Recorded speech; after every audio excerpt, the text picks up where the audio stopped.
ಮಾತಾಡು ತಮ್ಮ, ಒಂದು ಸಲ ಮಾತಾಡು ಮಾತಾಡು ಮಾತಾಡು. ಗೊತ್ತಾಯ್ತು ಈಗ ನನ್ನ ಮುಖ ನೋಡು.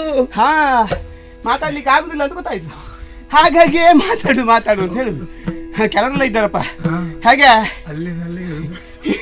ಹಿಡ್ಕೊಳ್ಳೋರಿದ್ದಾರೆ ಅಂತಂದ್ರೆ ಬಿಡ ಬಿಡ ನಾನು ನೋಡ್ಕೊಳ್ತೇನೆ ಅಂತ ಹೇಳುವುದು. ಹಾಗೆ ಅವ ಮಾತಾಡುದಿಲ್ಲ ಅಂತ ಹೇಗೂ ಗೊತ್ತಾದ್ಮೇಲೆ ಮತ್ತೆ ಮತ್ತೆ ಒತ್ತಾಯಿಸುವುದಾ? ಅಲ್ಲ, ಆ ತಮ್ಮನ ಕುರಿತಾದಂತಹ ವ್ಯಾಮೋಹ ಅಷ್ಟಿರ್ಬೇಕು ಅವನಿಗೆ. ಹೌದಪ್ಪ. ಹಾಗಿದ್ರೆ ನಾನು ಮತ್ತೆ ಯುದ್ಧಕ್ಕೆ ಹೋದ್ರೆ? ಹಾ, ತಮ್ಮ ಹೌದೇ? ಹೌದಪ್ಪ.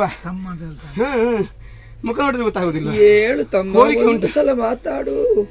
ಹೇಳುದು ಅವ ಅಲ್ಲ, ಹೇಳ್ಬೇಕಾದ್ದು ನೀವು. ಹೌದೌದು. ಹಾ, ನನ್ನನ್ನು ನೋಡು, ನನ್ನ ಅವಸ್ಥೆ ಏನಾಗಿದೆ ಅಂತ ಸ್ವಲ್ಪ ತಿಳಿ. ಯಾಕೆ ಹೀಗಾಯ್ತು ತಮ್ಮ? ಯಾಕೆ ಹೀಗಾಯ್ತು ಅಂತ ನಂಗೆ ಗೊತ್ತಾಗಲಿಲ್ಲ. ನಿಂಗೆ ಹೇಳುದು ನಾನು, ನನಗೆ ಗೊತ್ತಾಗಿಲ್ಲ ಯಾಕೆ ಹೀಗಾಯ್ತು ಅಂತ. ಅಯ್ಯೋ ದೇವ್ರೆ. ಹಾ ಹಾ, ನಿನ್ನ ಮುಖ ಬಸವಳಿದು ಹೋಯ್ತಲ್ಲ. ಬಸವಳಿದ ಇರ್ತದ? ಬಾಣಾಘಾತ ಬಾಣಾಘಾತ. ಯಾರದ್ದು? ಓ, ಅವ ಮನ್ಮಥರದ್ದು. ಹಾ, ಬಾಣ ಬಾಣ. ಅನುಮಾನವೇ ಇಲ್ಲ. ಹಾಗಾಗಿ ಈ ಅವಸ್ಥೆ. ಹೌದು.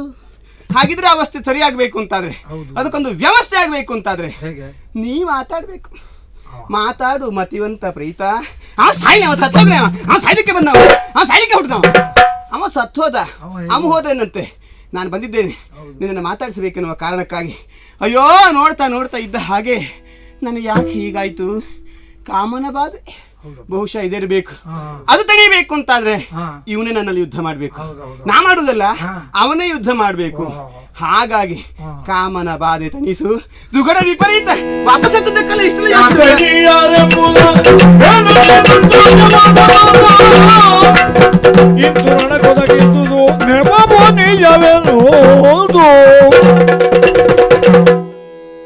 ಈ ಶ್ರೀರಾಜ್ಯದಲ್ಲಿ ರಣಕ್ಷೇತ್ರವೇ ನಡೆದು ಹೋಯಿತು. ಯುದ್ಧ ನಡೀತಾ ಇತ್ತು. ಹೌದಪ್ಪ. ಗಂಡಸರು ನಾವಿಬ್ಬರೇ ಬಂದವರು. ಹೌದು. ಹೆಂಗಸರು ಬಹಳಷ್ಟು ಮಂದಿ ಇದ್ದಾರೆ ಅದು ಗೊತ್ತಾಗಿದೆ. ಇಷ್ಟು ಮಂದಿ ಹೆಂಗಸರಿಗೆ ನೀವು ಇಬ್ಬರೇ ಸಾಕು. ಈ ಯುದ್ಧ ಮಾಡುತ್ತಿದ್ದ ಸಂದರ್ಭದಲ್ಲಿ ನನ್ನ ತಮ್ಮ ಬಿದ್ದಿದ್ದಾನೆ. ಅವನ ಹೆಣದ ಮೇಲೆ ಬಿದ್ದುಕೊಂಡು ಅಳುತ್ತಾ ಇದ್ದೇನೆ. ನನ್ನ ತಮ್ಮನ ನಾನು ಹೇಗೆ ಶುಶ್ರೂಷೆ ಮಾಡುವುದು, ಅವನನ್ನು ಹೇಗೆ ಎಬ್ಬಿಸುವುದು, ಇದೊಂದರಲ್ಲೇ ಇದ್ದೇನೆ. ನೀನು ಬೇಡದ ರೀತಿಯಲ್ಲಿ, ಬೇಕಾದ ರೀತಿಯಲ್ಲಿ, ಬೇಡದ ರೀತಿಯಲ್ಲಿ ಮಾತಾಡ್ತಾ ಇದ್ದಿ.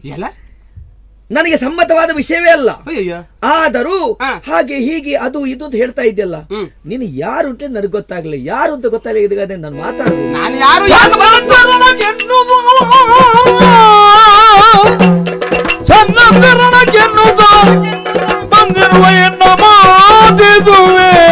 ಸತ್ಯ ಮಾತು ನಿನ್ನ ರೂಪನೆ